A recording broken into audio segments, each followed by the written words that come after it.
James, second place today at the UK Championships. I can see he's still a little bit cold. I think the dry robes help him warm up. How was the race and how was the course? I thought the course was excellent. Yeah, it was a really nice balance. There was a lot of talk in the lead up to this about it being really obstacle heavy, and there's always trying to find that mix of a good amount, because OCR, the background comes from effectively getting people off road running and into cross-country running, but so that it's not too intimidating. It's not like you're turning up and you're surrounded by, you know, elite cross-country runners. This is more of a fun aspect, and I think there's a bit of a danger that OCR goes too far away from that and becomes just like a Ninja Warrior style event, and I don't think that should be how it is. I think it should still be an all-round, you know, you've got to be an all-round athlete, and this got that right. So I was a bit concerned about it before, but I think they absolutely nailed it. There were some really nice sections where you could open up and really run, and the running itself, you know, it was actually, you know, fast. It wasn't too, in the world, a lot of it was very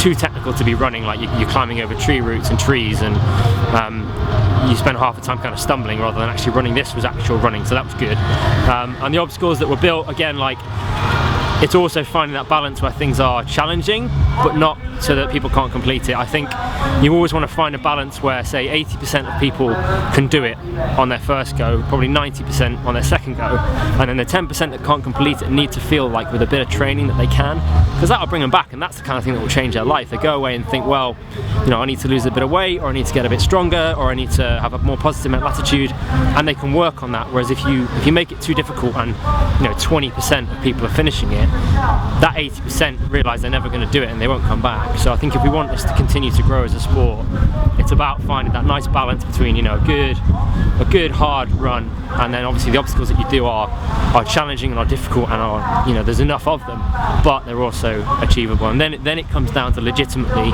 who's the fastest and who's the best at being an all-rounder. And today that was Connor, actually, and he did really well. To be fair to him, like, he deserved to win it. So yeah. I mean, just getting a bit more of an insight into the obstacles. I mean, how, obviously you prepare and train a lot for this. Yeah. I mean, and you've done a lot of obstacles at different races. Do you study the course in real detail and where the obstacles are coming up and how you're going to attack it? Not a huge amount of detail.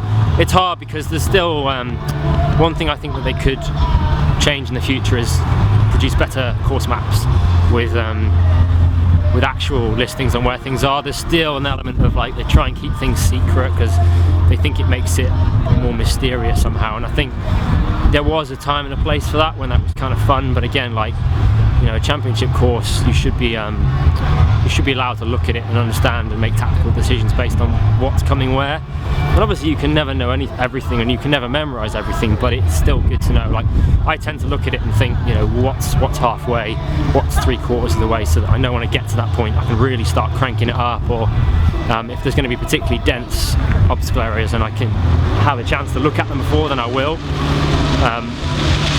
But also part of the beauty of it is that you just kind of have to deal with things, and so as you're going through the race, it's good to kind of to have not unknowns, but to not have fully planned it out and still to sort of crack on with it. That again kind of goes back to slightly the roots of OCR. So again, I don't know if I've got a perfect solution, but I think they should produce better maps and be clearer with what to expect, but at the same time, one of the good things about this sport is that there are moments when you kind of just have to deal with things, and it's kind of good, I guess, in a way to have that at least once in a race where you just kind of have to just accept what's in front of you, whether that's because it's a particularly gnarly section of running, or the water's cold, or the weather's cold, and I guess that's something outside of their control. They could still tell you what's out there.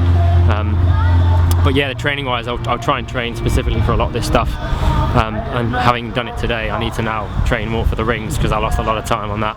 I got told I was about 30 seconds behind Connor coming into it. I think it was a bit longer than that because I couldn't see him right in front of me. I think it was probably more like 45 seconds. But then I took 3 goes to get across that. The first 2 were not fast failures. There was a lot hanging around and then falling off right at the end. So, but I've never done that before. So it's a very famous, people like to talk about it a lot, like you don't lose, you learn. So I'm going to have to look at that this way, and I would probably have still come second if I'd got it right the first time. So there's other things I need to do as well. But yeah, it's nice to know that there's other things to go and work on now down the line. And just talking through the race without going into too much detail, because I think the rings were fairly late on. Yes. You ran with Connor for a good bit, up to halfway, yeah, was it? I think about 2/3 of the way. Yeah, we were, so I think we kind of all swapped leads at various points. There was one section I got a little bit of a lead on him and Tristan and thought, well, maybe I could try and kick in now, but there was a couple of obstacles. He closed back up on me and moved together again. But it was about the chain, where you had to drag a thing on a chain, like a weight, whole weight. He got a few, maybe sort of 15-20 seconds on me there, and then as he went away I tried to catch up, but there was again some quite dense obstacles, and that's what Connor's good at. He's very agile, and he kind of just tends to attack things in a way that I'd like to think maybe if I was 7 years younger I might have been once the same. I'm not old by any account, but I do notice I'm more cautious than some of the other guys on things, and I think that does slow me down, so I probably need to get over that. But there was a section after that, and then he just slowly got a bit further, and then it stayed about 30, 40, 45 seconds until the rings, and then he had a nice easy run after that. And so did I. That was one of the lucky things about it, is that there was no one behind us. So even though I messed it up twice, I still had clear space, so I didn't have to suddenly panic. I was able to kind of still enjoy the last bit. And what's next for you? Some time off, to be honest. Actually, that's one of the problems. There isn't really an off season. It's kind of been go all the way through since January, and I'm feeling a little bit like I could do with like a month off running maybe. So I think what I'm going to do is just chill out, rest, get rid of a couple of niggles and injuries that have been around all season, hopefully, and then maybe I'll be at Tough Guy in January. I need to have a think about that. If I am, I'll be wearing a lot more neoprene than I was last year.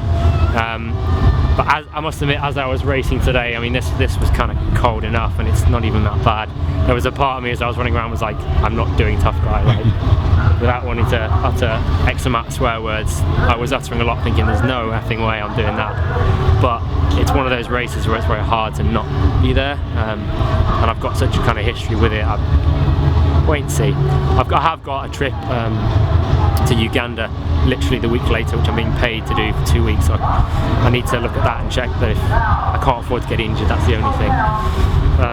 So we'll see, but if I'm not there, I'll be there taking photos, but whether I race or not, I don't know, we'll have to wait and see. It's hard to say no, but it's such a sufferfest, that one is, and like, especially after last year, like, I have such a hatred of cold water, and just the very thought of getting cold again, like, just gives me nightmares. I've done it so many times now.